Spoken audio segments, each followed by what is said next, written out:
Buku Aktiviti Bahasa Melayu Tahun 1, Jilid 1, muka surat 67 hingga 69. Lihat muka surat 67. Arahan untuk aktiviti ini adalah bina ayat berdasarkan gambar dan perkataan yang diberikan. Perkataan yang diberikan ialah kata sendi nama, iaitu di, kepada, ke, dan dari. Perkataan untuk membantu anda membina ayat adalah beratur, counter, memberi arahan, penumpang, kereta kabel, bergerak, atas gunung, penumpang, keluar, dan kereta kabel. Mari kita baca ayat yang pertama. Pengunjung sedang beratur di kaunter tiket. Seterusnya gambar yang kedua. Contoh ayat yang boleh anda bina adalah petugas itu memberi arahan kepada penumpang sebelum menaiki kereta kabel. Gambar yang ketiga. Kereta kabel itu bergerak membawa penumpang hingga ke atas gunung. Kemudian gambar yang keempat. Setelah penumpang keluar dari kereta kabel, mereka pergi ke bahagian cendera hati. Sekarang kita lihat pula di muka surat 68. Aktiviti ini meminta supaya anda lengkapkan ayat dengan kata sendi nama yang sesuai. Kata sendi nama yang diberikan ialah dari, kepada, ke, dan di.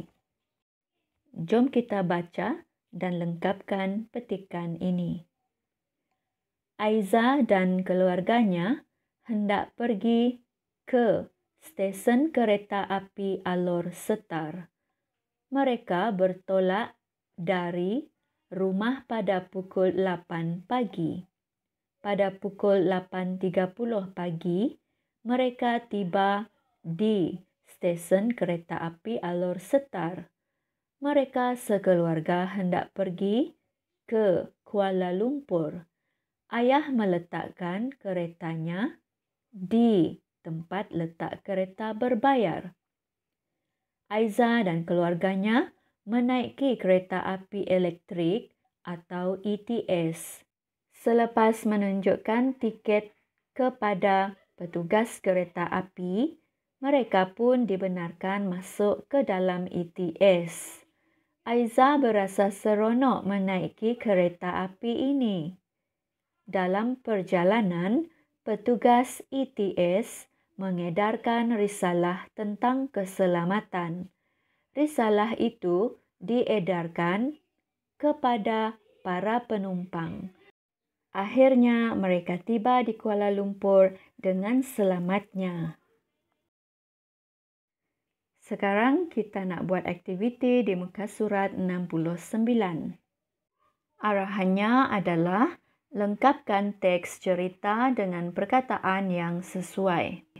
Perkataan yang diberikan ialah hadapan, belakang, kiri, kanan, atas, dan bawah. Semua ini adalah kata arah. Mari kita baca dan lengkapkan teks ini. Aiza dan Aina menyertai pertandingan lalu lintas. Aiza memandu di hadapan Aina. Aina pula memandu di belakang Aiza. Mereka memandu dengan berhati-hati.